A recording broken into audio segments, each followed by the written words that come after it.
Yo, hey, I'm your host, Brother Michael Imhotep. It is Tuesday, December 15th, 2020, and we are live.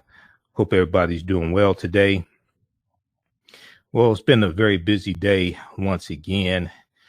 We have a jam-packed show again today. A lot going on in the news. We see there's an update in the Ahmaud Arbery case coming out of Georgia. New video appears to contradict suspect's account. New video appears to contradict suspect's account. This new body camera video. CBS News reported on this on December 15th, as well as thegrio.com. We'll talk about that. A new video has surfaced in the killing of the 25-year-old African-American man gunned down in February. The new video casts doubts on one suspect's version of what happened. Okay, so we'll discuss that.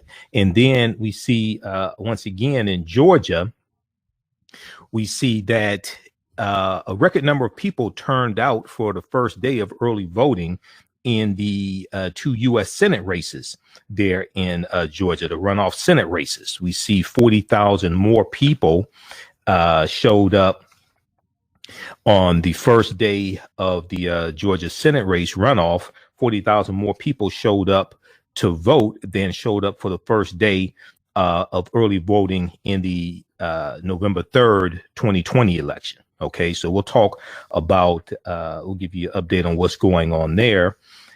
Georgia shows off for big first day of early voting in Senate runoff races.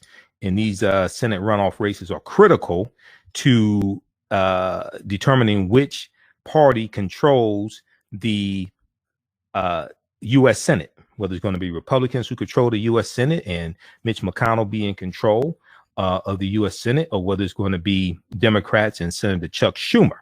Okay, so to be able to push through a lot of the bills that Joe Biden wants to get done and many African Americans want to get done, and a lot of our groups and organizations pushed for, it comes down to these two Senate races. So we'll give you an update on what's going on there.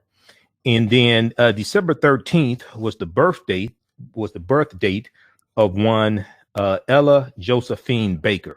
Ella Josephine Baker, better known as Ella Baker, who was a very prominent, important civil rights leader, co-founder of the Southern Christian Leadership Conference with Dr. King in 1957.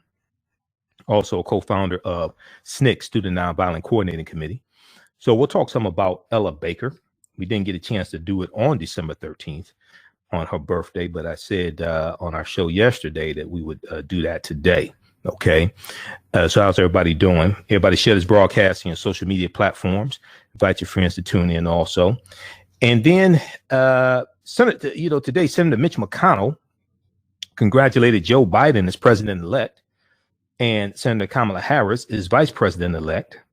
And a meeting is planned between Joe Biden and Mitch McConnell.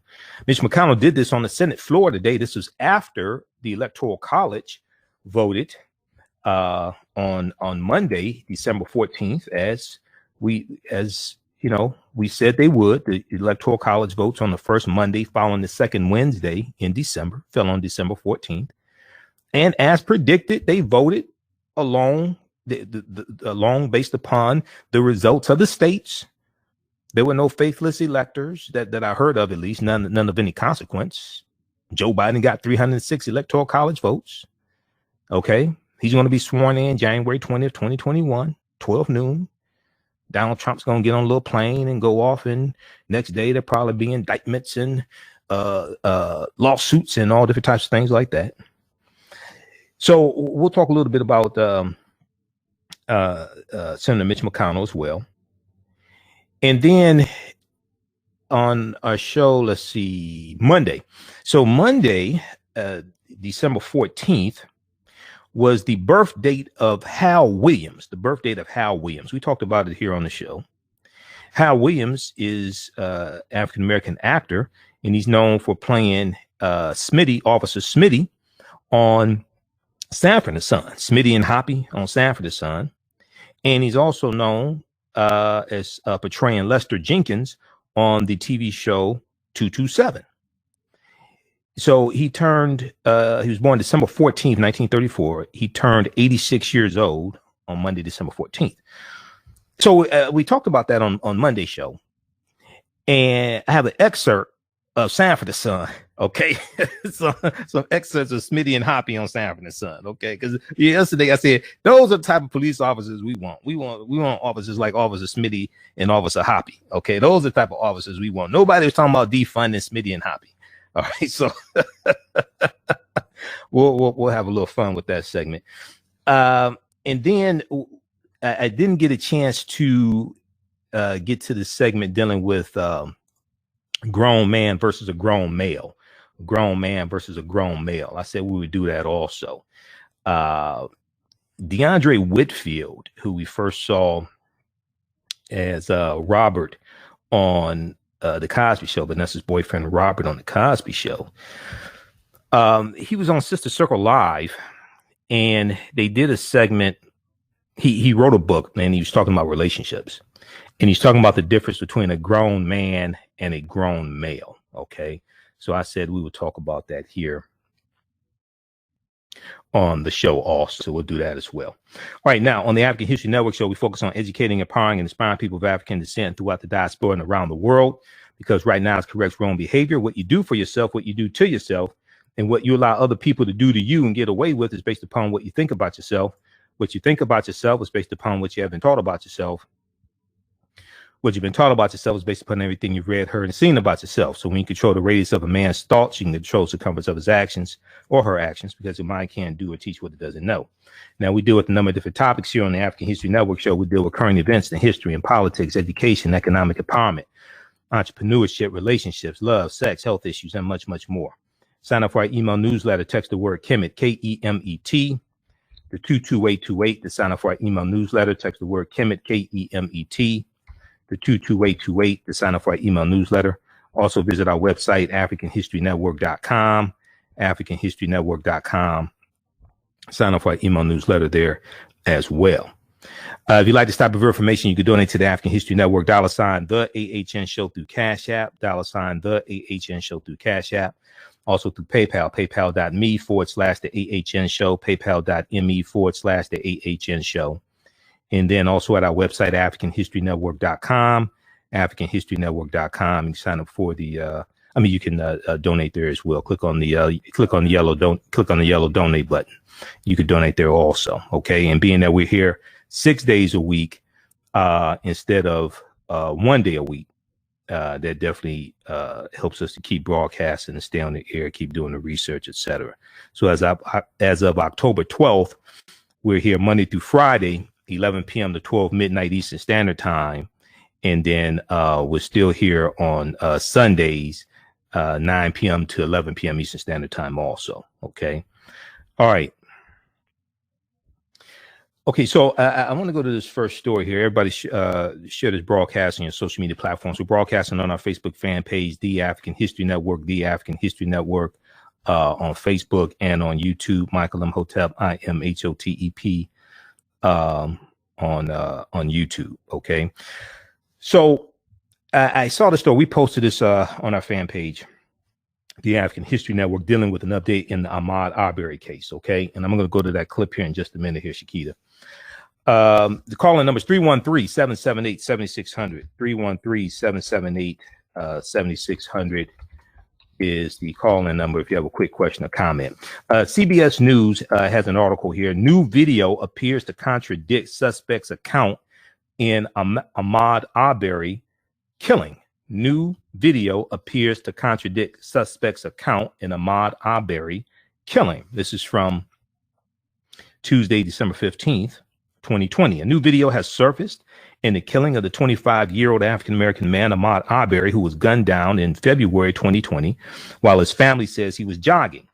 The new video casts doubt on one suspect's version of what happened.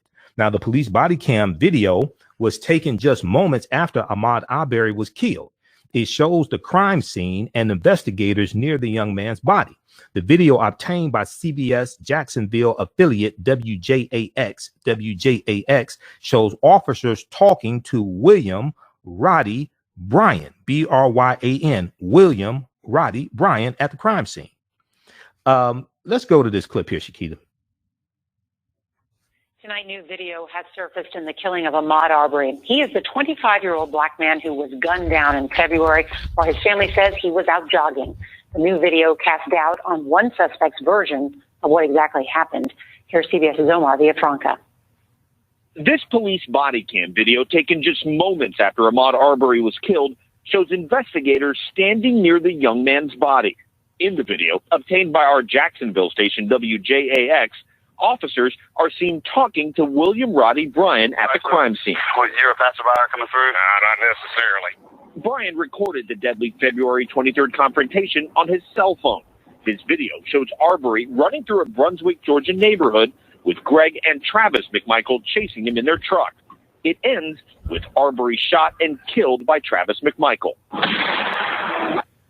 The video was leaked in May, months after the killing, and immediately sparked national outrage. The McMichaels were arrested and charged with murder, and Arbery's family also wanted Bryan behind bars. I had nothing to do with it.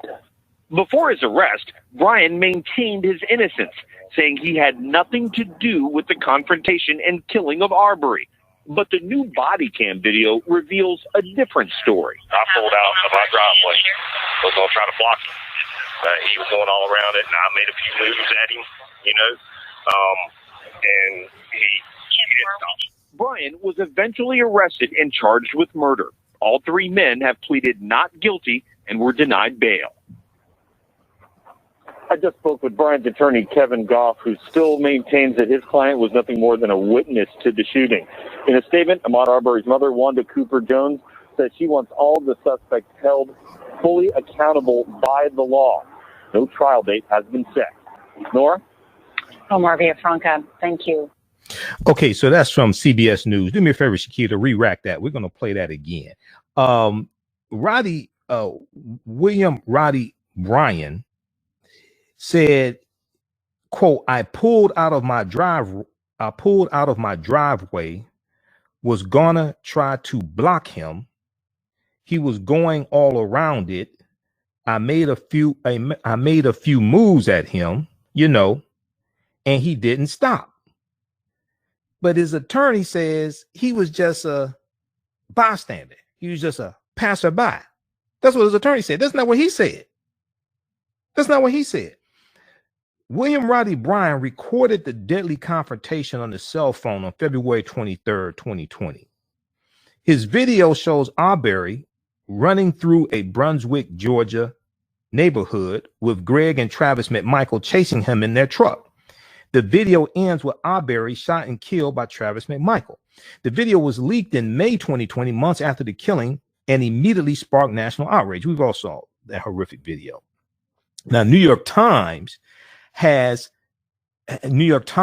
compiled surveillance video from the area to show you a extended version of what happened, and it's time stamped. This is New York Times. I've seen that also. Before he was also arrested and charged with murder, William Roddy Bryan maintained his innocence, saying he was not part of the confrontation and the killing of Arbery. But the new body cam footage shows that's not what Bryan initially told police. On the scene, they're talking to police. That's not what you said. The police officer asked him, you're a passerby or coming through? The officer asked William Roddy Bryan. Bryan said, not necessarily. Bryan told the officer, I pulled out of my driveway, was going to try to block him. Why are you trying to block him? What authority do you have to block him? What that don't sound like a passerby. I pulled out of my driveway, was gonna try to block him. He was going all around it. I made a few moves at him, No, I don't know. Explain to me what the hell you were doing. Let's go to that clip again, Shakita. Sorry, Shakita. We up against a break. How much time before the break, Shakita? Just go ahead and tell me. I got 20 after the hour. We up against the break right now.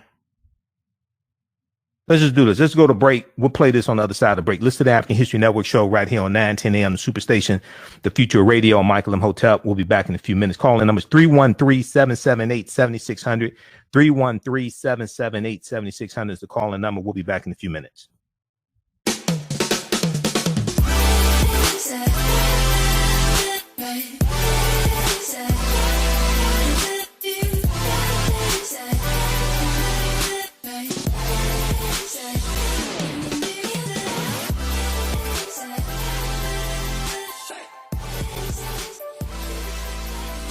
Visit 4glossygirls.com. That's the number 4glossygirls.com, and follow them on Instagram at 4glossygirls.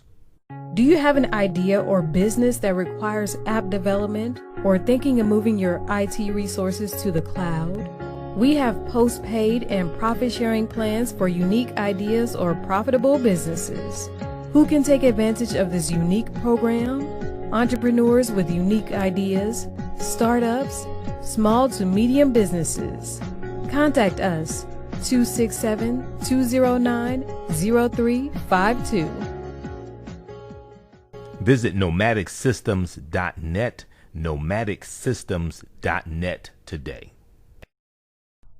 Are you ready for a black economy?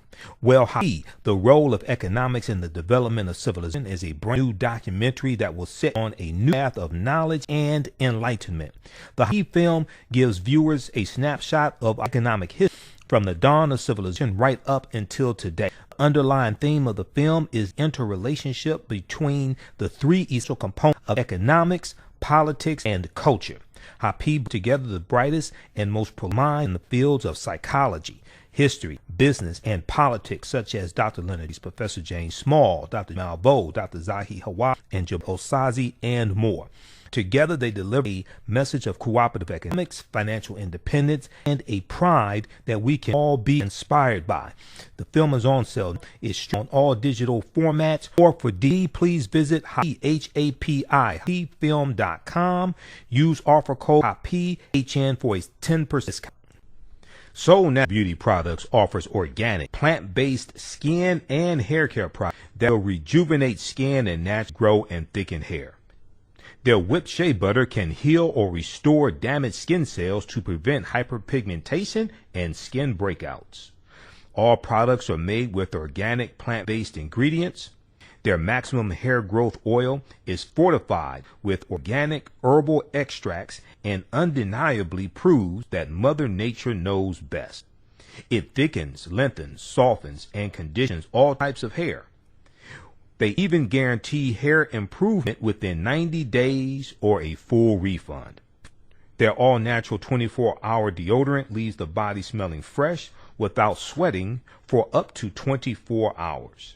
It does not stain fabric, goes on smoothly, and has a refreshing lavender and frankincense aroma. It can be used by men, women, and even children. Place your order today at soulnaturalbeautyproducts.com. That's soulnaturalbeautyproducts.com, and follow them on Facebook, Soul Natural Beauty Products. Intuitive Design Clothing is an online accessory store that sells one-of-a-kind signature statement pieces for men and women. They also specialize in fashion consultations, closet organization, and decorating small spaces. Are you looking for a statement piece for a special affair, or would you like to add some pieces to your ensemble accessories?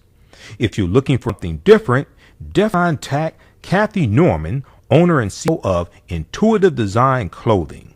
Visit their website, intuitivedesignClothing.com. That's intuitivedesignClothing.com, and you can tell her at intuitiveclothing.com.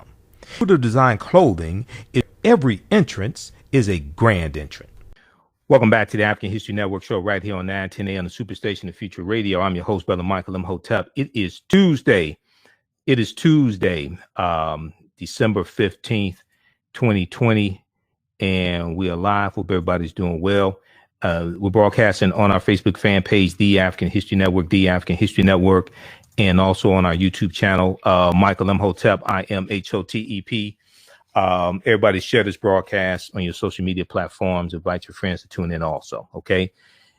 I want to, we're going to go back to this clip here. This is from CBS News.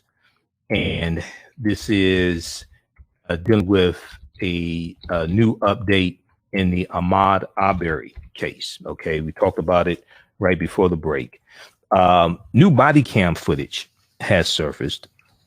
CBS News has a good article dealing with this. New video appears to contradict suspect's account in Ahmaud Arbery killing.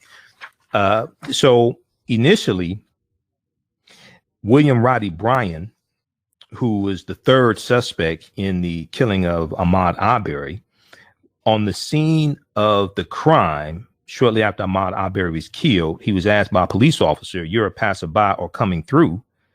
And and William Roddy Bryan responded, "Not necessarily." He told the officer on the scene, "I pulled out of my driveway, was going to try to block him. He was going all around it. I made a few moves at him, and he didn't stop." But afterwards, he maintained, he said he was just a passerby. And that's what his attorney said. That's not what you told the police. That's not what you told the police. Okay. Let's go back to this clip. Tonight, new video has surfaced in the killing of Ahmaud Arbery. He is the 25-year-old black man who was gunned down in February while his family says he was out jogging. The new video casts doubt on one suspect's version of what exactly happened. Here's CBS's Omar Villafranca. This police body cam video taken just moments after Ahmaud Arbery was killed shows investigators standing near the young man's body. In the video, obtained by our Jacksonville station WJAX, officers are seen talking to William Roddy Bryan at the crime scene. You're a passerby coming through? Nah, not necessarily. Bryan recorded the deadly February 23rd confrontation on his cell phone. His video shows Arbery running through a Brunswick, Georgia neighborhood with Greg and Travis McMichael chasing him in their truck. It ends with Arbery shot and killed by Travis McMichael. The video was leaked in May, months after the killing, and immediately sparked national outrage. The McMichaels were arrested and charged with murder, and Arbery's family also wanted Bryan behind bars.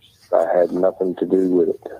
Before his arrest, Bryan maintained his innocence, saying he had nothing to do with the confrontation and killing of Arbery. But the new body cam video reveals a different story. I pulled out of my driveway, was going to try to block him.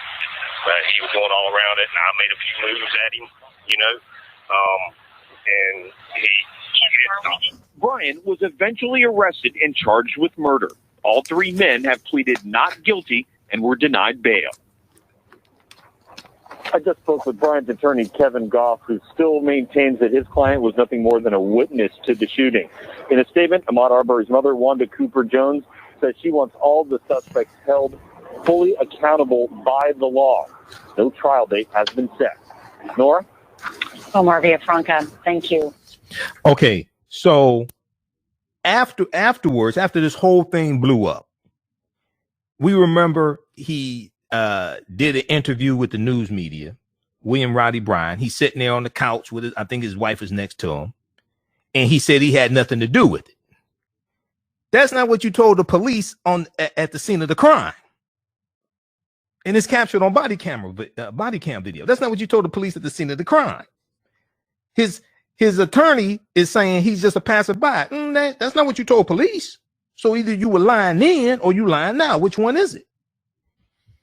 So we'll stay on top of this. Check out this article here from CBSnews.com.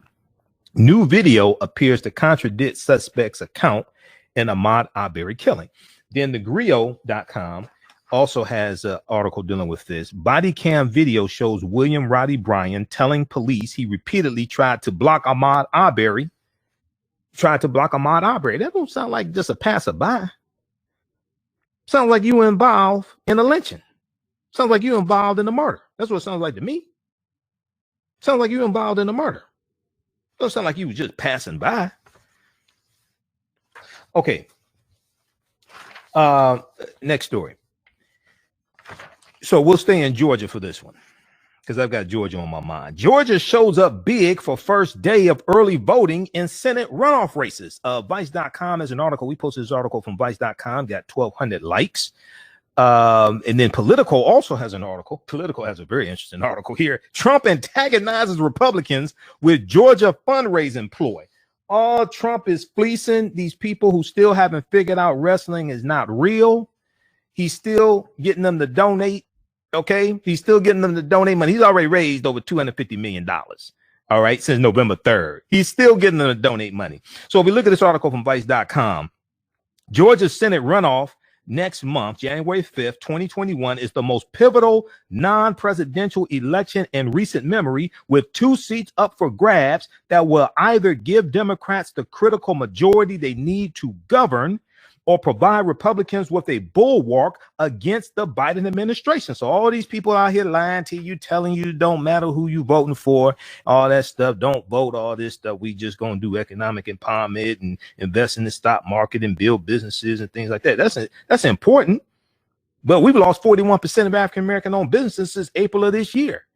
That's as of April because of the coronavirus economy and Donald Trump mishandling the economy and mishandling the coronavirus, 1, pandemic, 2, mishandling the economy. Now is at least 50% of African-American owned businesses we lost. In the past few months, there have been 8 million people who have slipped into poverty.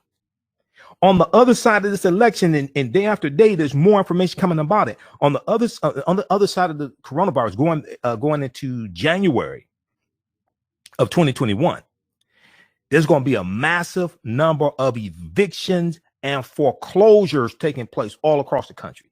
There's going to be a massive number of evictions and foreclosures taking place, which is then probably going to increase the homeless epidemic in this country. So, looking at the numbers, when you go research this, see, a lot of people say, oh, we're just going to do economic empowerment, do like the Asians do. It's Asians closing businesses. Ask yourself this question. If white people are shutting down businesses and can't pay the lease for their business and are worried about going bankrupt, what the hell you think African-American businesses are doing? So as I said in 2016, yeah, I'm all for economic empowerment. My degree's in business administration. Okay, I understand this better than most people and have been involved in this, managed African-American owned companies where we had contracts with the city of Detroit, County of Wayne, state of Michigan. We employed black people who paid mortgages, paid rent, put food on the table. I understand this. But I also understand politics is the legal distribution of scarce wealth, power, and resources, and the writing of laws, statutes, ordinances, amendments, and treaties, the adoption, interpretation, and enforcement. I've also been involved in writing public policy for the city of Detroit. I also understand that politics and regulations shape the economy that your black-owned business operates within. So what we should have been saying is we need to elect a president whose policies are going to protect the economy that our black-owned business depends upon, so we can stay in business. We need to elect a president whose policies are going to expand the economy and keep people employed, as opposed to contracting the economy and people losing their jobs. We need to elect a Senate and a House of Representatives that are going to pass policies that are beneficial to the economy and beneficial to African-American owned businesses and small businesses. That's what we should have been saying. But, anyway. So some people realize that now. Some people realize, oh no, we need to do both. It ain't an either or. And if the first day of in-person voting is an indicator, Georgia voters are well aware that they will decide who controls the direction of the U.S. government for the next 2 years. More than 168,000 Georgians voted on Monday, December 14th, 2020, the first day anyone could cast an in-person ballot, according to the New York Times. By comparison, 126,000 people voted during the first day of early voting in the November election, more than a 30% increase. It was 40,000 more people that voted on the first day of early voting for these 2 Georgia Senate races that voted for the first day of early voting for the November 3rd presidential election. Because people are realizing, oh, hell no. They said we can't have Republicans in control of the Senate. You got to get these bills passed through the House of Representatives and the Senate and get them signed into law. The George Floyd Police and Justice Act. You got to get coronavirus bills passed for relief. You need the real $3.4 trillion HEROES Act needs to be passed. Okay. You need stimulus checks. You need paycheck protection for small businesses. You need moratoriums on evictions, national moratoriums on evictions, all of that stuff. You're going to need a $1 trillion infrastructure bill, because when President Obama tried to get the $1 trillion infrastructure bill passed, that was blocked in the House of Representatives. Nobody talks about that. That was blocked in the House of Representatives. When he tried to get the American Jobs Act passed, that was blocked in the House of Representatives. Nobody talks about that. Georgia voters have also requested more than 1.2 million mail-in ballots so far, with more than 260,000 ballots already counted and accepted, according to data collected by the U.S. Elections Project. That means that combined with in-person voting, more than 400,000 people have already cast their ballots, with more than 2 weeks remaining until the January 5th election day. Now, Joe Biden was in Georgia today campaigning for Reverend Raphael Warnock and John Ossoff, okay, to win those 2 Senate seats in Georgia.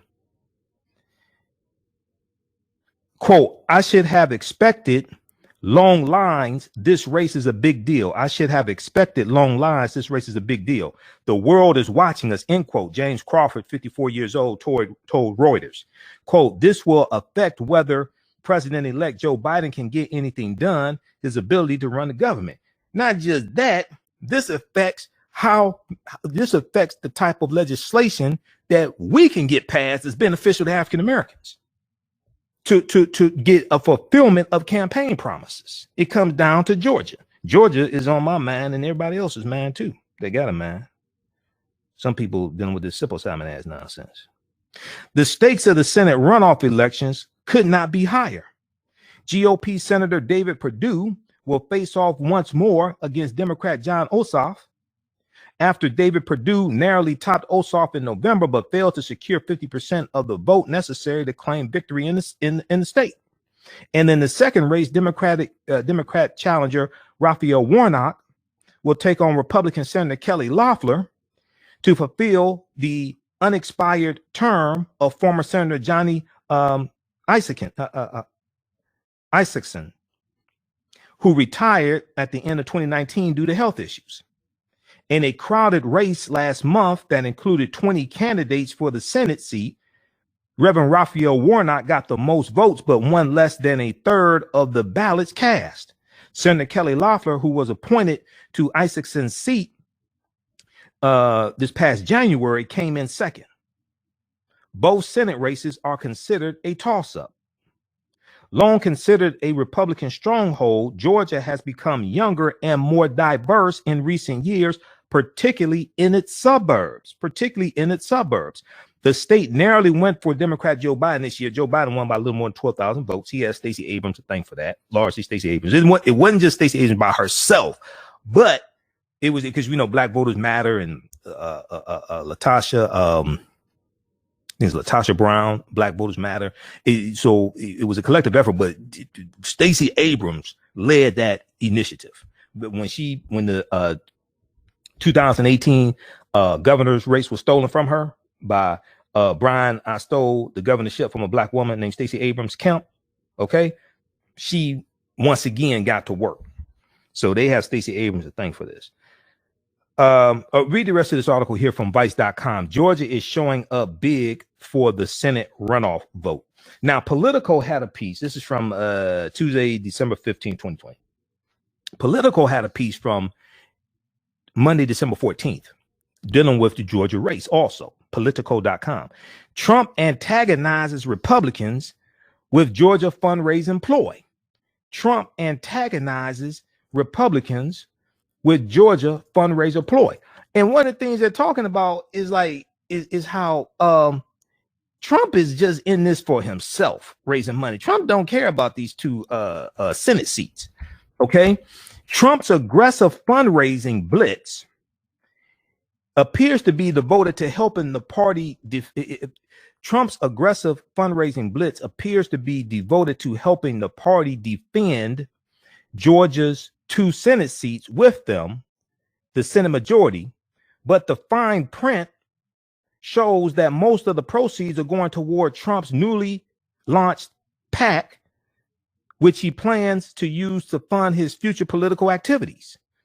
Only a fraction is going to the Republican National Committee, which is investing $20 million into these runoff races. So once again, Trump's just in this for himself. He's trying to pay off campaign debt, and he's trying to raise his money for himself. A stampede of political figures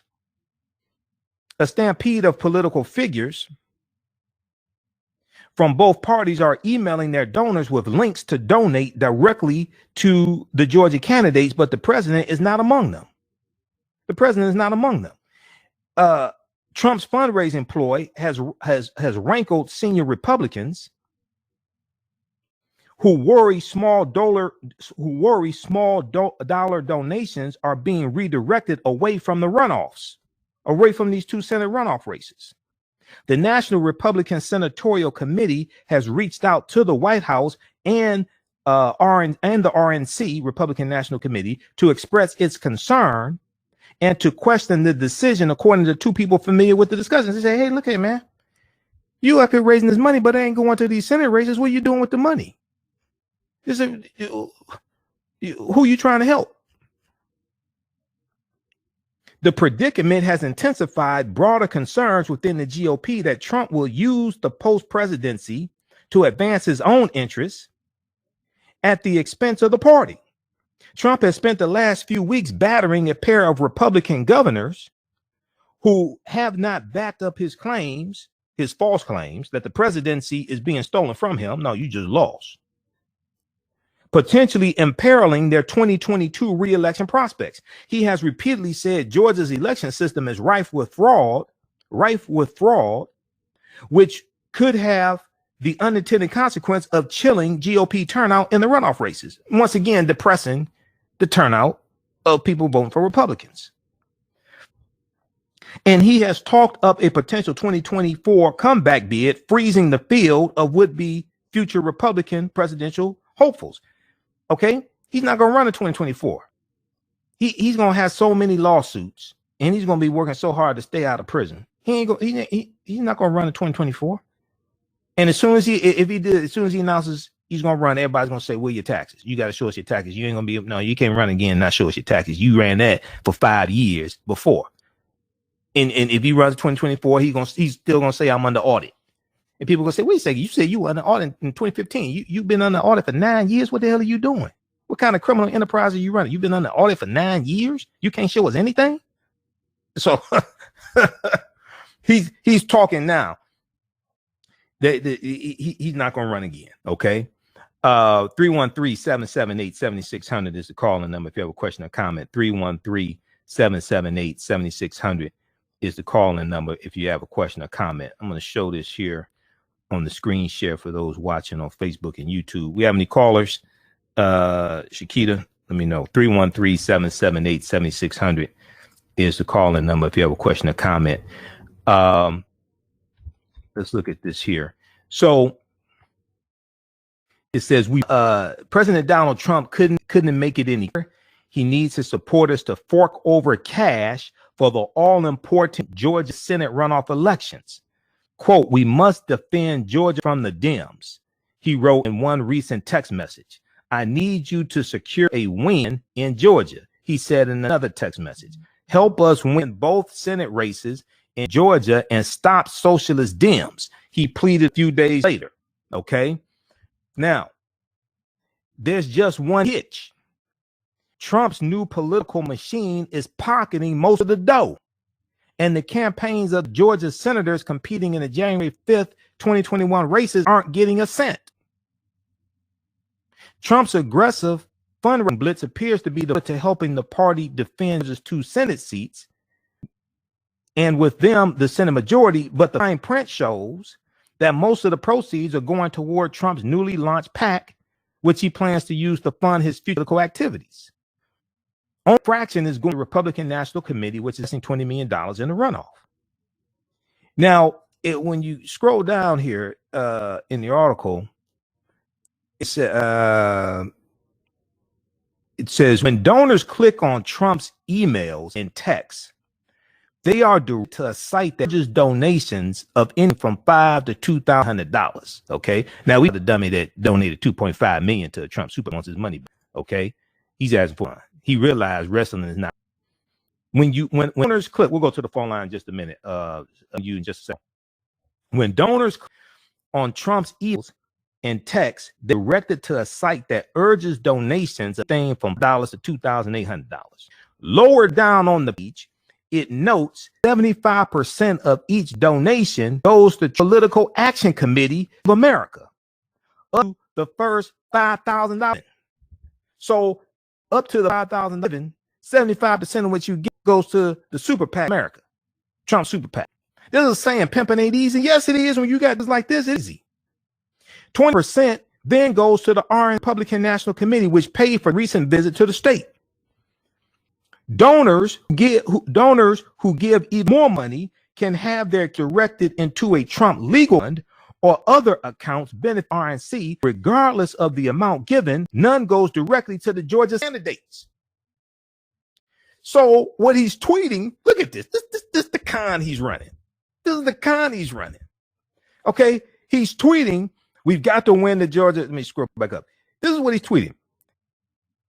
He's tweeting, we must defend Georgia from the Dems. I need you to secure a win in Georgia. Help us win, but both Senate races. Help us win both Senate races in Georgia and stop so then. That's what he's tweeting. When you donate based upon the tweet, that ain't where the money's going. Oh my God. Let's go to the phone lines.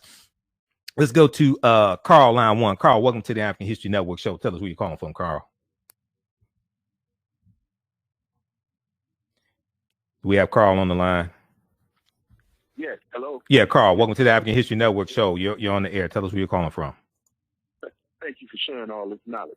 Yes, I'm glad Donald Trump is doing what he's doing. I hope he's sticking to the Republican Party like he's been doing. They know what's going on. Yep. I'm glad you're going to hit them with that money. Mm-hmm. If you hit them with that money, they're going to run away from them. Yeah, this is the chickens coming home to roost on them, man. They should have stopped Trump back in 2015. This is the chickens coming home to roost on them. You brought this on yourself. Yeah. I want him to keep it up. That's the only thing I like about him. And here's the thing also about the what's going on. You know, these attorney generals that back Donald Trump with all this voter fraud crap. Right. Man, ain't that something? Yep. Isn't that something, man? There was 17 of them. At least 17. It was Paxton out of Texas and then 17 other ones, Republicans. Yep.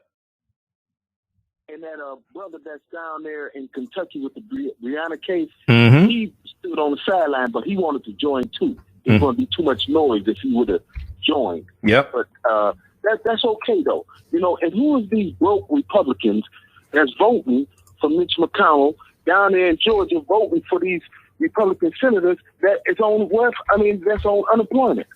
Why would I be a Republican voter, my man? Exactly, man. See, they voted. A lot of them voted for white supremacy. A lot of them. You hear what I'm saying, man? Yeah, a lot of them voted for white supremacy and racism. My source of income. I need my stimulus check to feed me, my kids, my rent, and my job is gone. Why would I vote for the Republican Party this time? No one that said they're not Republican people that vote ain't that stupid. Yep. They choose to be, man. Yep. This is real life. Okay. All right, Carl. Thanks for calling. Man. Yep. Keep listening, man. We got to get these other calls. Yeah. So a lot of them are voting. If you go back to the article that I shared from 2017 from The Atlantic, it talked about how it was cultural anxiety that caused many people to vote for Donald Trump in 2016 who did not have college degrees. It was cultural anxiety. It was the fear of the browning of America. It was the fear of America becoming less and less white and populated more with non-white people, African Americans, Hispanics, etc. Okay. There was a big article from TheATHNShow.com that dealt with this. And see, I've done an entire lecture called after the 2016 campaign. I did it in early 2017. It was like May 2017 was the first time I've done it. The first time I did it. It's called African American Resistance in the Era of Donald Trump. Voter suppression, reparations, and how elections have consequences. Okay. And it dealt with one of the things that presentation dealt with, and we need to re-air that also. One of the things that lecture that I did dealt with is what happened in the 2016 campaign. What happened in the 2016 election? I dealt with the rampant voter suppression, things like that. But I dealt with the cultural anxiety and how Donald Trump tapped into the white fear and the cultural anxiety that a lot of white people had. Okay, and he's playing them. Okay, Donald Trump never cared about poor white people, working class white people, anything. Only people he cares about is himself and his billionaire donors. Sheldon Adelson and his family, Robert Mercer and his family. Robert Mercer was a donor to the Trump campaign before Sheldon Adelson. Robert Mercer. So you got to connect the dots, right? Robert Mercer was the main financier of Breitbart News. Okay. Robert Mercer is a white supremacist, anti-civil rights. I think it was the New Yorker magazine has a huge article on Robert Mercer. Robert Mercer was a financier of the Trump campaign early on in 2015, but he was the main financier of Breitbart News. Okay, you look at when you look at Steve Bannon, and we'll go to Deborah in just a second here. When you look at Steve Bannon was running Breitbart before he went over to run the Trump campaign. Okay. Now, Steve Bannon was executive producer of a conspiracy theory filled documentary called Clinton Cash in 2016. They were selling the documentary from Breitbart News' website. Stephen Bannon was executive producer of that. Okay. Clinton Cash, the documentary, was based upon a conspiracy theory filled book called Clinton Cash, written by Peter Schweitzer. I think was his name, Peter Schweitzer. Peter Schweitzer was a senior editor at large for Breitbart News. Kellyanne, all these people are connected. Kellyanne Conway, little lying ass Kellyanne Conway was running Robert Mercer's family super PAC before she went to the Trump campaign.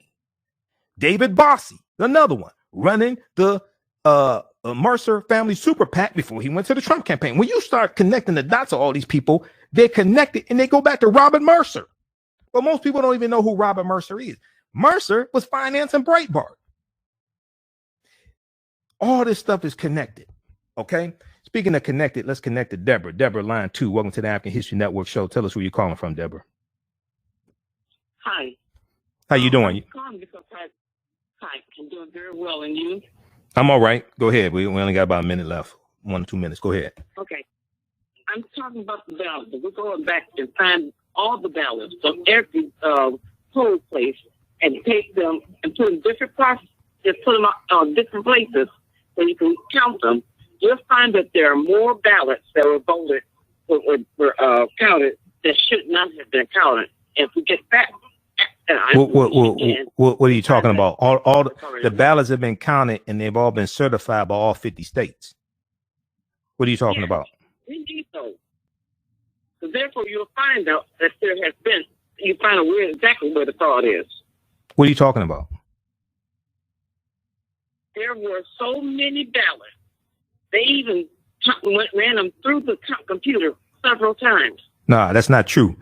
That's not true, Deborah. You're getting the wrong information. And when they took these cases to court, that's not what they were alleging in court because they didn't have any evidence to prove that. Thanks for calling, Deborah. All right, get your facts straight before you call in here. When you go research these court cases, 55 plus court cases, they're not alleging fraud in court because you need evidence to allege fraud in court. Otherwise, as an attorney, you could be sanctioned, you could be disbarred. There's going to be a problem. And when you go study these actual cases, see, you can say whatever you want to in a press conference. Okay, that's nonsense. You can say whatever you want to in a press conference. When you go into court, you got to have evidence. That's why judges who were appointed and nominated by Republican presidents, Democratic presidents. That's why they're throwing these cases out of court, because there is no merit.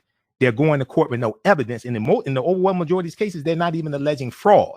That's what they tell the suckers and the losers to keep getting them to donate money. That's what Trump is saying. Trump is running game on them. He's tweeting, we gotta win Georgia. But the money that he's raising ain't going to the Senate races in Georgia. Get out of here with that. All right. How much time?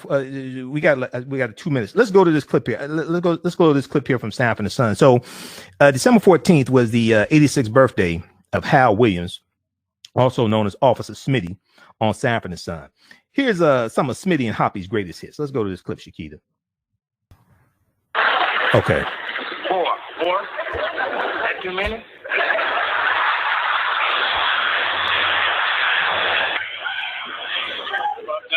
No, that's it. Are they colored? Yeah, white.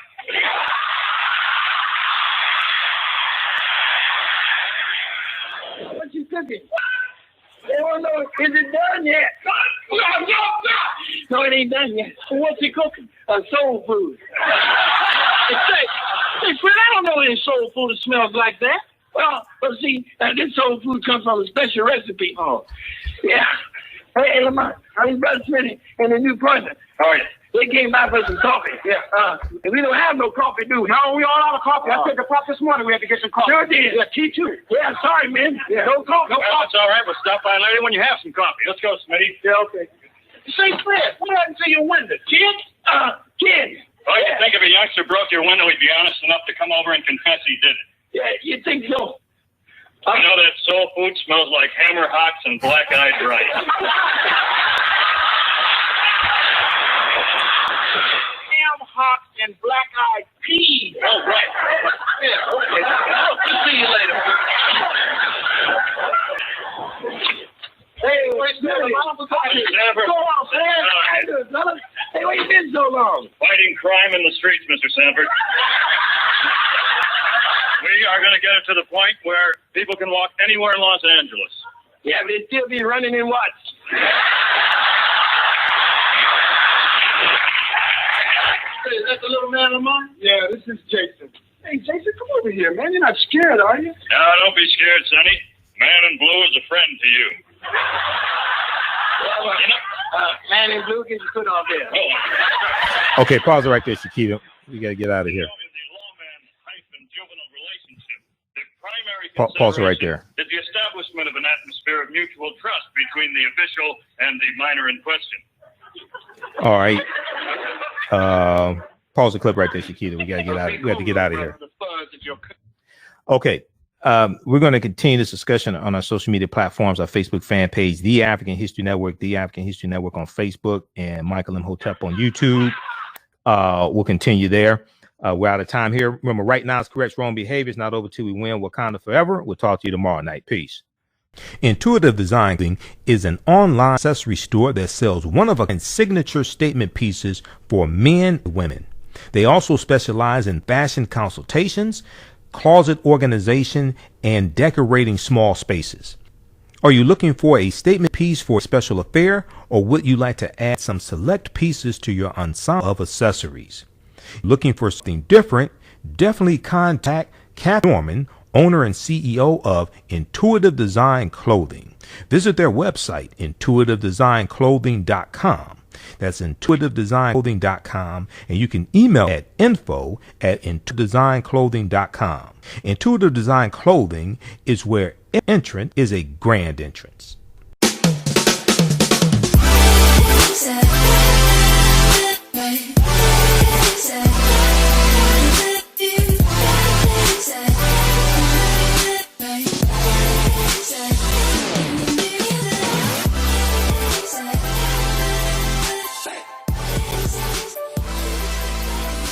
Visit 4glossygirls.com. That's the number 4glossygirls.com, and follow them on Instagram at 4glossygirls. Social Beauty Products offers organic, plant-based skin and hair products that will rejuvenate skin and naturally grow and thicken hair. Their whipped shea butter can heal or restore damaged skin cells to prevent hyperpigmentation and skin breakouts. All products are made with organic plant-based ingredients. Their maximum hair growth oil is fortified with organic herbal extracts and undeniably proves that Mother Nature knows best. It thickens, lengthens, softens, and conditions all types of hair. They even guarantee hair improvement within 90 days or a full refund. Their all-natural 24-hour deodorant leaves the body smelling fresh without sweating for up to 24 hours. It does not stain fabric, goes on smoothly, and has a refreshing lavender and frankincense aroma. It can be used by men, women, even children. Place your order today at soulnaturalbeautyproducts.com. That's soulnaturalbeautyproducts.com. And follow them on Facebook at Soul Natural Beauty Products. Do you have an idea or business that requires app development or thinking of moving your IT resources to the cloud? We have post-paid and profit-sharing plans for unique ideas or profitable businesses. Who can take advantage of this unique program? Entrepreneurs with unique ideas, startups, small to medium businesses. Contact us 267-209-0352. Our Cuban lifestyle attitude is servitude. They focus on providing you quality products and customer service. Here to fulfill African men's and women's clothing, accessories, and beauty products, essential oils and fragrances, hair care products, and much, much more. Check out their collection of clothing and products for African kings and queens. Their website, alkebulanlife.com, ALKEBULAN, alkebulanlife.com. They look forward to serving you.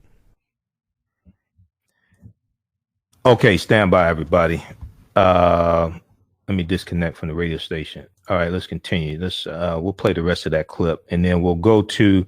We'll also do the segment. I'll also play the clip dealing with grown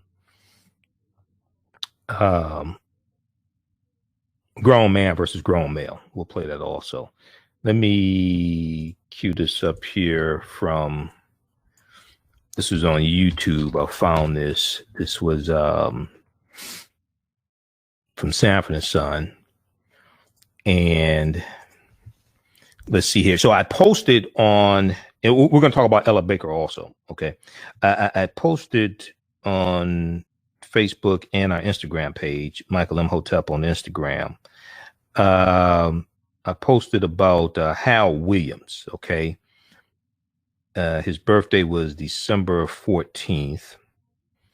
And let me find this clip here. So he turned 86 years old. He's born December 14th, 1934. Hal Williams. He's best known for his recurring roles as police officer Smity on Sanford Son, 1972, 1976. And then also as the patriarch Lester Jenkins on the TV show 227, opposite of Marla Gibbs, okay, on 227. He was the husband, and that originally aired from 1985 to 1990, and also for his role as Sergeant L.C. Ross in Private Benjamin in 1980, the movie Private Benjamin with Goldie Hawn. All right, let's go back to this clip. We'll go back to the beginning of this clip here.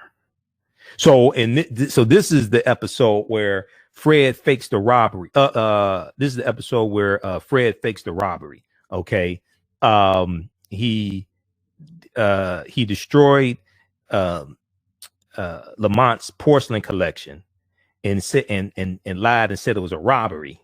So now he's giving a fake police report to the officer. So this is Officer Smith and his other partner Swanee, the other white guy Swanee. Okay, let's go to this clip.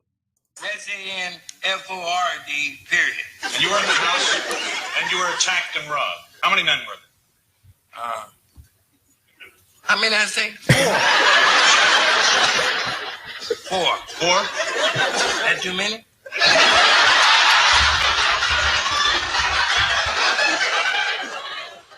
No, that's it. Were they colored? Yeah, white.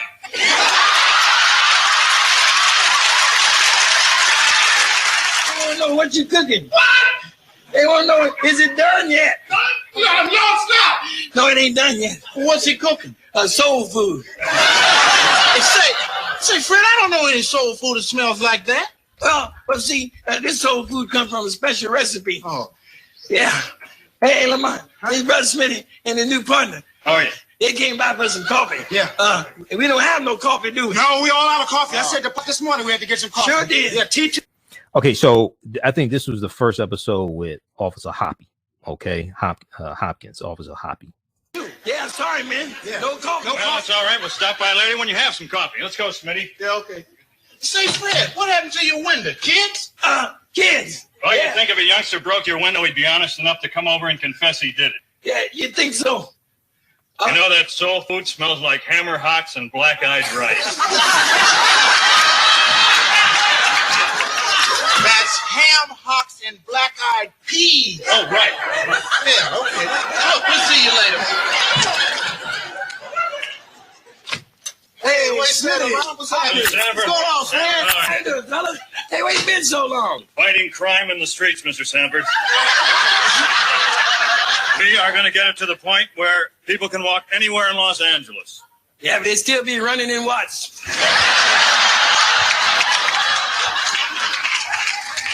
Is that the little man, Lamont? Yeah, this is Jason. Hey, Jason, come over here, man. You're not scared, are you? No, don't be scared, Sonny. Man in blue is a friend to you. Yeah, well, You know? man in blue, get your foot off there. Oh, sorry. Okay, let me pause it right here for a quick second. So this is the episode, The Kid. This is the episode called The Kid. I have all 122 episodes of Sanford Son on DVD. So I know all the episodes. This episode is called The Kid. It's a 10-year-old kid who Lamont met on his junk route, and he ends up at Sanford Son, ends up at their house, and he's playing around, and he doesn't want to go home. Okay, everybody share this broadcast on social media platforms. We'll go back to this clip here, then we'll talk about Ella Baker as well. We'll give you an update on what's going on with coronavirus also, and we'll do with that last segment, grown man versus grown male. Tammy, how you doing, Tammy? Who else we have? Lori, Sherwin, Alice, and 227. That was a great show. There's no place like home. Marla Gibbs. If you look at Marla Gibbs back in the day, Marla Gibbs was fine back in the day. Marla Gibbs used to work in Detroit. There was a hotel here in Detroit she used to work at back like in the 60s, something like that, 50s or 60s. Okay. So Marla, back in the day, Marla Gibbs was fine. If you like this type of information, also you could donate to the African History Network, $ the AHNShow through Cash App, $ the AHNShow through Cash App, also through PayPal, paypal.me/the AHNShow, or at our website, AfricanHistoryNetwork.com. African American business owners, post the name of your business here on the thread of the broadcast. We'll let you know how you can advertise with the African History Network. Email us at customerservice@AfricanHistoryNetwork.com, customerservice@AfricanHistoryNetwork.com. Okay, let's go back to this clip here. Now, don't be scared, Sonny. Man in blue is a friend to you. Yeah, well, You know? man in blue, get your foot off there. Oh, sorry. You know, in the lawman-juvenile relationship, the primary consideration is the establishment of an atmosphere of mutual trust between the official and the minor in question.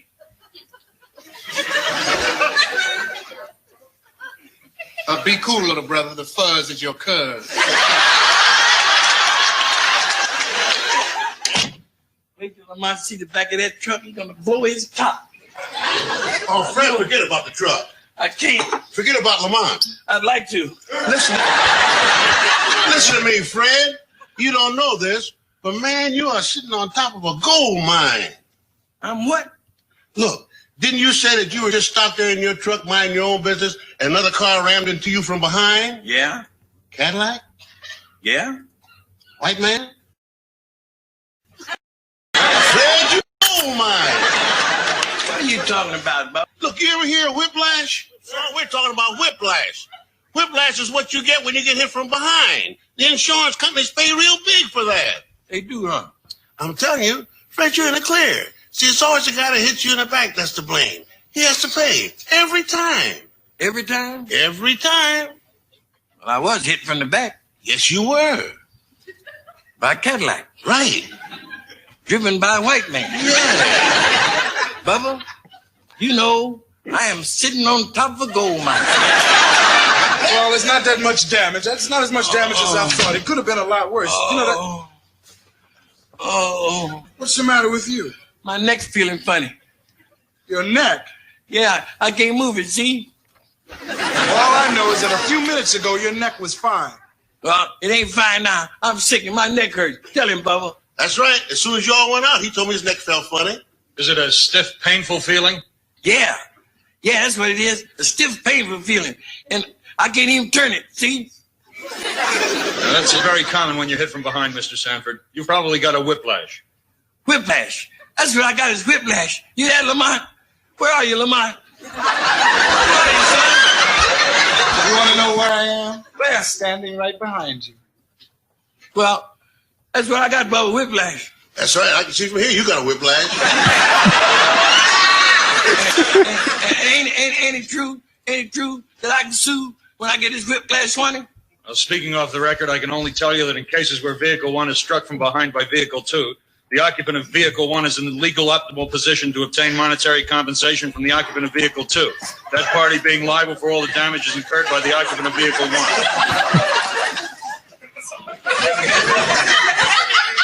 So they all looking at each other. Sitting on top of a gold mine. See, lady, there's been a big mistake. Now, I know both of these gentlemen, and neither one of them is Fred Sanford. Okay. Does Fred Sanford live here? Yes, ma'am, Fred Sanford lives here. And neither one of them is Fred Sanford? Neither one of them is Fred Sanford. Then you're Fred Sanford. No, lady, I'm not Fred Sanford either. You sure? I'm sure. And I can attest to that, madam. This is Officer Smith. As fine a man as we have on the force. Well, if you're not Fred Sanford, and neither one of them is Fred Sanford,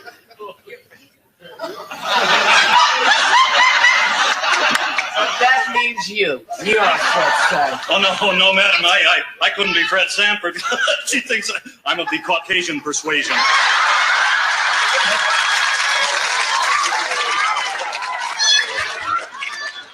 What you saw? And what'd you see, friend? Yeah, what'd you see? We'll handle the interrogation, son. This is our territory. What did you see? Okay, so this episode, Julio's house was burglarized. Fred saw who did it, but he's afraid to say who did it because he's afraid they'll come back. They pointed a gun at Fred, and he asked them, "What are y'all doing over there?" He said the same thing they say in Washington. You don't know and you don't want to know. Let's go back to this clip. Two guys, I heard this noise, I heard someone out in the yard, and these two guys out there say, "What you guys doing out there?" And when I'm saying, you don't know, and you don't want to know. And if you know me, you know that's all I know. You know? What they look like, Fred? I don't know. But you said you knew, Pop. I know, but now I don't know. Come on, Fred, tell us. Now, if there's a gang operating in the neighborhood, next time it could be you, you know? I know, and if I tell them, I'm making sure that would be me. Sanford, you know it's your duty to tell. That's right, Mr. Sanford, and you don't have anything to worry about. The law will protect you. The law is always around. Well, where was the law when they was robbing Julio's yard? Do you know? No, I don't know. But let me put it another way. No, wait, please. Wait. Let me. Mr. Sanford, please, look.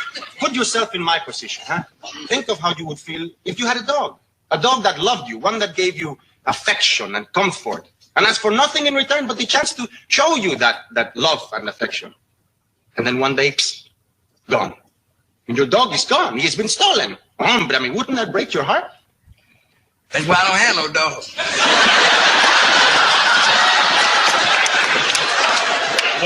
Well, let me put it another way, Mr. Sanford. You'd be doing those criminals a favor by turning them in. A favor? That's right. You'd give them the opportunity to be rehabilitated. And you give me the opportunity to be decapitated. I don't think that was wild parsley in that salad you made. Well, what do you think was in it? Marijuana. Marijuana? crazy? No way. Okay, I'll tell you what I'll do. I just go out there and ask Smity and Hoppy if they taste marijuana in the salad. No, wait a minute, Grady, you can't do that. They're the police. Well, you don't think I'm going to take your word for it, do you? You don't have to, Grady. Now, just about everybody knows that one of the main side effects of using marijuana is the hungries or the munchies. Now, what we got to do, see, is we got to go out there, and if Smity and Hoppy are still hungry, then that means it was marijuana. If they're not, it wasn't. Now, come on. All right.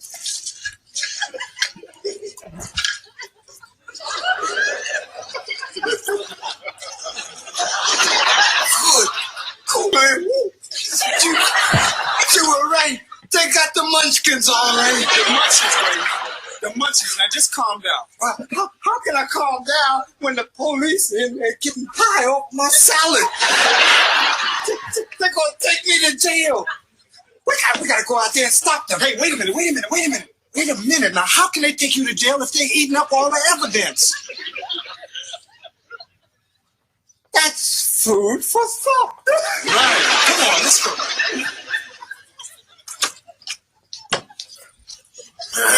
Hey, how you fellas feel? I mean, how's the food? Oh, yeah? Well, wait a minute. Oh, goodness, it didn't even finish up this little bit right here. Oh, come on, don't leave anything in the bowl. Hey, don't worry about me, Grady. I'm so hungry I can eat a porcupine and his mama. I can eat anything. Hey, you just did. You Wexford, get rid of them fast. All right, so we'll pause it right there. We'll post this link here. This is Sanford Son, the best of Smity and Hoppy and Swanee from JMT Flicks on YouTube. So you can check this out. All right, there's some more, but for the sake of time, we'll move on. Okay, so happy birthday, Hal Williams. Let's do an update here on coronavirus. Then we'll go to Ella Baker. Then we'll do a grown man versus grown male, and we'll talk about grown man versus grown male also Wednesday on 9:10 a.m. Superstation when we're live on the air, so people can call in as well. Okay, if you want to.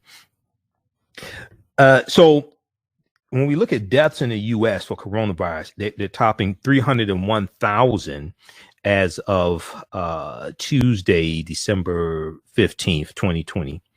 As the deaths from the coronavirus topped 301,000 in the United States, a large-scale campaign to vaccinate Americans went on for a second day, with more frontline healthcare workers receiving the vaccine across the country. At the same time, an FDA report, Food and Drug Administration report, said Moderna's COVID-19 vaccine candidate is highly effective ahead of an FDA advisory committee vote later this week on whether the vaccine should be given emergency use authorization, as Pfizer's vaccine was last week. Final FDA authorization could come as early as Friday. Now, this comes as more than 109,000 people were hospitalized in the U.S. on Monday, December 14th. That's a record, I think. 109,000 people hospitalized across the U.S. because of COVID-19. The CDC predicts that the death toll could soar as high as 362,000 people by January 2nd, 2021. We're at 301,000 right now. We see that the FDA today also authorized the first home test for COVID-19 that does not require a prescription. Okay. The company behind the test said the test will be sold in drugstores and patients will be able to swab their noses at home, run the test, and find out the results in as little as 20 minutes. Now, at the top of the show, we talked about, and I posted an article from NBC News. Senator Mitch McConnell on the U.S. Senate floor congratulated Joe Biden as president-elect and Senator Kamala Harris as vice president-elect. And the meeting is planned. Biden said Biden said he had spoken with Senator Majority Leader Mitch McConnell, and the two agreed to get together soon. Quote, while we disagree on a lot of things, there are things we can work together on. End quote, Biden said. He went on to say, we agreed, we get together sooner than later, end quote. Now, on the Senate floor, Mitch McConnell acknowledged for the first time that Biden had been elected and congratulated President-elect Vice President and congratulate President-elect Biden and Vice President-elect Kamala Harris. Biden campaigned in Georgia also today, as I said earlier. Now, so after the Electoral College voted and confirmed Biden and Kamala Harris win, you had more Republican senators and member of Congress come out and acknowledge that, yeah, they won. Okay. And you're going to see more do it also. I wanted to try to pull up the article from NBC News because we posted that earlier. Got 1,400 likes. McConnell congratulates Biden on his victory as more Republicans abandon Trump's fight. McConnell congratulates Biden on his victory as more Republicans abandon Trump's fight. After weeks of delay, the top Republican in the Senate, Mitch McConnell, acknowledged on Tuesday that Joe Biden will be the next president following an Electoral College vote that officially certified his win on Monday. So you're going to see more Republicans fall in line, especially Republican senators. You're going to see more of them fall in line behind this. And now, on a conference call with Republicans on Tuesday, McConnell and other GOP leaders warned senators against objecting on January 6, 2021, when Congress holds a joint session to have the results from each state counted, multiple sources told NBC News. Without an objection, the counting requires no action from Congress. But if a formal objection citing a specific concern is submitted in writing, which has happened twice, once in 1969 and again in the year 2005, then each chamber would vote. Now, Senator Mitch McConnell told his colleagues that it would be a, quote, terrible vote for Republicans because they would then have to oppose the objection and it would be viewed as voting against Trump. Senate Majority Whip John Thune, a Republican from South Dakota, also informally took the temperature of GOP senators prior to the call, trying to see if any of them are considering objecting to the election results. One senator said, quote, in the end, at some point, you have to face the music, Senator Thune told reporters on Monday, saying it was, quote, time for everybody to move on, end quote, after Electoral College settled the vote. Okay, so check out this article here. You can read the rest of it from NBCnews.com. McConnell congratulates Biden on his victory as more Republicans abandon Trump's fight.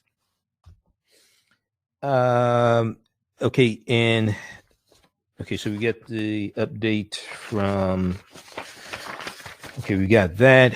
And then there was, I was looking at the updates on coronavirus on Washington Post, live updates. California prepares for onslaught of COVID-19 deaths as second vaccine nears approval. But they have the story, dozens of children went to see Santa at one of the malls or something like that, went to see Santa. He may have exposed them to coronavirus. I'm not sure if people thought about this ahead of time. But 4 days after the December 10th event in the small city of Ludowici, Georgia, Ludowici, Ludowici, Georgia, a local official took to Facebook with startling news. The Clauses had both tested positive for the coronavirus, raising the possibility that around 50 children were exposed. Quote, I have personally known both Santa and Mr. Claus my entire life, and I can assure everyone that they would have never knowingly done anything to place any children in danger, end quote, said Lone County Board of Commissioners Chairman Robert D. Parker, who wrote this in a message to the community. We'll see what happens there. Okay. So check out the rest of these updates at WashingtonPost.com. Now, okay, we'll do Ella Baker. So December 13th was the birth date of one Ella Baker. Okay. Ella Josephine Baker. And she was born in 1903, passed away in 1986. She passed away on her birthday in 1986. She was born December 13th, 1903. She was a civil rights and human rights activist beginning in the 1930s, whose career spanned more than 5 decades. She was instrumental in the launch of the Student Nonviolent Coordinating Committee, SNCC, in 1960. In the article, Ella Taught Me, Shattering the Myth of the Leaderless Movement, Ella Taught Me, Shattering the Myth of the Leaderless Movement, Barbara Ransby said Ella Baker represented a different leadership tradition altogether. She combined the generic concept of leadership, quote, a process of social influence in which a person can enlist the aid and support of others in the accomplishment of a common task, end quote, and a confidence in the wisdom of ordinary people to determine their problems and imagine solution. Ella Baker helped everyday people channel and congeal their collective power to resist oppression and fight for sustainable, transformative change. Now, according to this piece from the Zen Project, the Zen Education Project, zenedproject.org, ZINN. According to this piece, they say the best book to read about Ella Baker is entitled Ella Baker and the Black Freedom Movement, A Radical Democratic Vision by Barbara Ransby from UNC Press, came out 2005. Ella Baker and the Black Freedom Movement, A Radical Democratic Vision by Barbara Ransby. Now, if we look at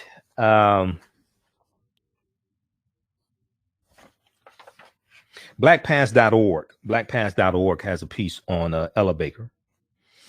And it says, through her decades of the work with the National Association for the Advancement of Colored People, the NAACP, and later SNCC, Student Nonviolent Coordinating Committee, Ella Baker emerged as one of the most important women in the civil rights movement. Ella Baker was born on December 13th, 1903 in Norfolk, Virginia. After grammar school, her mother enrolled her in Shaw University in Raleigh, North Carolina. She graduated as the valedictorian of both her high school and college graduating classes. The college valedictorian honor was all the more remarkable because she worked her way through high school. She worked her way through high school. She worked her way through school as a waitress, okay, and chemistry lab assistant, as a waitress and chemistry lab assistant. Now, Ella Baker graduated from Shaw University with a Bachelor's of Arts degree in June of 1927. After graduation, Ella Baker moved to New York City, where she became a waitress and community organizer involved in radical politics. Later, in 1927, she became a journalist for the American West Indian News, By 1930, she was named office manager of the Negro National News. In 1930, Ella Baker and George Schuler, Schuyler, confounded the Young Negroes Cooperative League, co-founded the Young Negroes Cooperative League, the YNCL, the Young Negroes Cooperative League. She was the organization's first secretary treasurer and chairman of the New York Council. In 1931, Ella Baker became the Young Negroes Cooperative League's national director. George Schuler, the organization's president, then recommended her to the NAACP. In 1941, Ella Baker became an assistant field secretary of the NAACP. She took the post of advisor for the New York Youth Council of the NAACP. By the late 1940s, Ella Baker, a field secretary, was the NAACP's most effective organizer as she traveled the South, chartering new branches. Okay, she set up new branches of the NAACP. In 1956, she organized In Friendship. She organized another organization called In Friendship, which was a group that raised money for the Montgomery bus boycott. This is in 1956.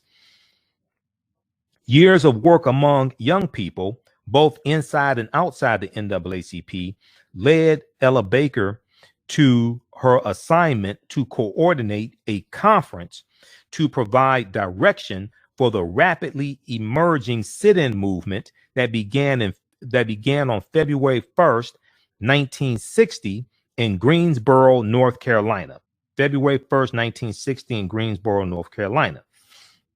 In April of 1960, Ella Baker organized a conference at her alma mater, Shaw University, which led to the establishment of the Student Nonviolent Coordinating Committee, SNCC. Although she never joined SNCC, Ella Baker arranged and coordinated sit-ins for the new civil rights organization. Now, SNCC is actually going to come out of SCLC, Southern Christian Leadership Conference. Ella Baker helped to co-found the SCLC in 1957, along with Dr. King and others. She told the youth, the college students with SNCC, to stay independent of SCLC. Okay, stay as an independent organization. Now, Ella Baker continued to organize students involved in political activism through the 1970s. In recognition of her work, she was awarded a doctorate of letters from the City College of New York in May 1985. Ella Baker died on her birthday on December 13th, 1986, at the age of 83. Okay, so check out this piece from blackpast.org, blackpast.org, PAST, on Ella Baker. And her birth name is Ella Josephine Baker. Just a second here. Ella Josephine Baker. So I looked at the King Institute. King Institute at Stanford University. The King Institute has an entry also on Ella Josephine Baker. kinginstitute.stanford.edu. And now Ella Baker and Dr. King didn't get along oftentimes. And Ella Baker is going to end up leaving the SCLC, Southern Christian Leadership Conference, because she was passed over for a permanent leadership position in the SCLC. Because now I've talked about this before. A lot of the civil rights movement was led by African-American male Protestant ministers, okay, and reverends, things like this, pastors. And many of them were chauvinists.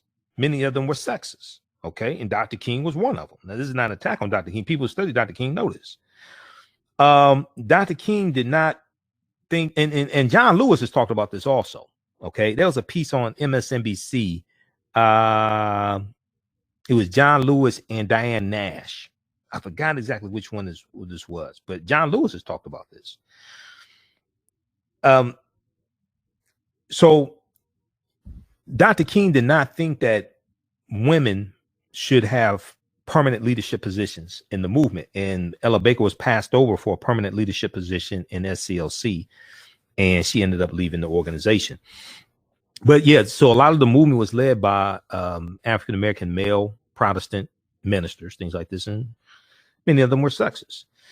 So rejecting Martin Luther King Jr.'s charismatic leadership, Ella Baker advised student activists organizing the Student Nonviolent Coordinating Committee, SNCC, to promote, quote, group-centered leaders, end quote, group-centered leaders, rather than the leader-centered style she associated with Dr. King's Southern Christian Leadership Conference, rather than the leader-centered style she is associated with the SCLC.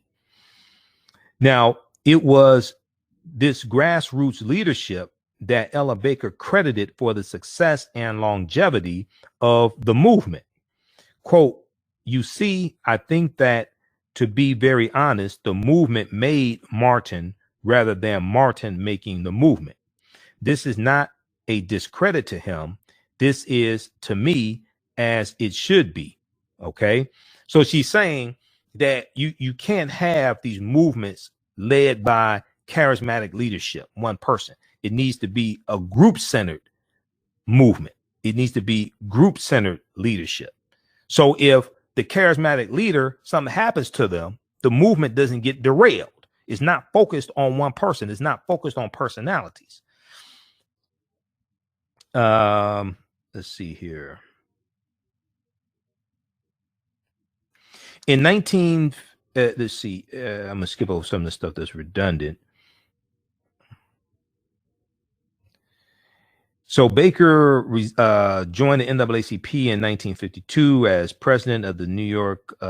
She joined again in 1952 as president of the New York City branch in 1956, along with Stanley Levison and Bayard Rustin, co-founded in friendship. The organization founded to provide aid to local movements in the South, including the Montgomery bus boycott. In January 1958, Ella Baker moved to Atlanta to organize SCLC's Crusade for Citizenship, a campaign to help enforce voting rights for African-American citizens. She ran SCLC's Atlanta headquarters, and after executive director John Tilley, Tilley, resigned in April 1959, she filled in until a permanent director was hired the following year. In addition to her criticism of SCLC's organizing philosophy, Ella Baker also experienced conflicts with her male colleagues. Andrew Young described Ella Baker as a, quote, determined woman, end quote, a determined woman. And he went on to say, quote, the Baptist Church had no tradition of women in independent leadership roles, and the result was dissatisfaction all around, end quote. So he's talking about the sexism that existed within the civil rights movement coming from African-American men towards African-American women. This is Andrew Young, who was there talking about the sexism in the movement. Now, following the February 1960 sit-ins in Greensboro, North Carolina, Ella Baker and Dr. King called a conference of student activists at Shaw University. The result of this April 1960 meeting was a student-led organization known as SNCC, Student Nonviolent Coordinating Committee. Already serving in an advisory capacity to the growing student movement, Ella Baker left SCLC in August of 1960. In addition to continuing her involvement as an advisor to SNCC, Ella Baker served as a consultant to the Southern Conference Education Fund, throughout the mid-1960s and helped organize the Mississippi Freedom Democratic Party. She returned to New York in the late 1960s and remained active in the civil rights struggle until her death in 1986. Okay. So check out this piece here from, we're going to post this link here. This is from the King Institute at Stanford University. kinginstitute.stanford.edu. kinginstitute.stanford.edu. This is an entry for Ella Josephine Baker. Ella Josephine Baker. Okay, so happy birthday to Ella Baker, December 13th. She was born in 1903, passed away in 1986. All right, let's see. So the article that I referenced, but I showed you, but didn't give you the name of it. This is going back to talking about the article from The Atlantic, dealing with what happened in the 26 campaign. Working class white people for Trump. It was cultural anxiety that drove white working class vote Trump. It was cultural anxiety that drove white working class voters to Trump. This is May 2017 from TheAHNShow.com. This is an extensive article that breaks this down. A new study finds that fear of societal change not economic pressure, motivated votes for the president among non-salaried workers without college degrees. A new study finds that fear of societal change, not economic pressure, motivated votes for president for Donald Trump among non-salaried workers with college degrees. Okay, basically what they're talking about is this is the fear of the browning of America.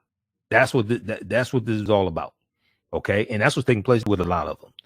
It's the fear of the browning of America, and the fear of the year 2043, when demographers and the U.S. Census Bureau predict that white people will no longer be the majority population in this country. And not all white people fear this, but this is about 74 million that do because they voted for Trump. Okay. That's what this is about. All right. So we did that. Let's go to this last segment here. And we'll talk about this some on the Wednesday show. And once again, we're here Monday through Friday, 11 p.m. to 12 midnight Eastern Standard Time. We're on 9-10 a.m. the Superstation WFDF here in Detroit. And we usually go over, we continue on our social media platforms because we're only on for an hour. I do radio here in Detroit. We're only on for an hour. And then we're still on Sundays, 9 p.m. to 11 p.m. Eastern Standard Time. Sundays, 9 p.m. to 11 p.m. Eastern Standard Time. I want to go to this clip here. We'll talk about this on a Wednesday night show. On the TV show Sister Circle Live, DeAndre Whitfield was on, and he wrote a book, and he was talking about the difference between a grown man and a grown male. The difference between a grown man and a grown male. Okay. So I want to play this clip, and we'll discuss this on our show Wednesday. Let me go to this clip here. Just a second. A grown male walks into the room looking to serve himself first. A grown male. A grown male. So a man looks to be of service. A grown male looks to be served. Oh my God! Listen, you got. I'm almost about to walk out. I gotta leave. I don't know what else to do. I need you to. No, seriously. Yes, I think a lot of women are in relationships with grown males, and in marriages with grown males, and then you end up getting divorced because you were in a marriage with a grown male, exactly and that. not a man. Exactly that. So here's what I want you to think of. All right. Think of yourself. Think of yourself in a relationship, in a home, in a bed, with a boy who is 15 years old, who just took over the body of a 35-year-old male. Mm-hmm. Okay. The difference between a grown man and a grown male. All right. A grown man looks to be of service. A grown male looks to be served, service. The grown man looks to add to your life positively, to serve you, to be there to help support your grown male looks to be service, looks to take away. Okay. So that's what he's talking about. Very interesting. I agree with him. Very interesting. Let me know what you think. You can post your comments here. Also, we posted the link. Now that's part of, that's like a 1-minute excerpt of a overall the full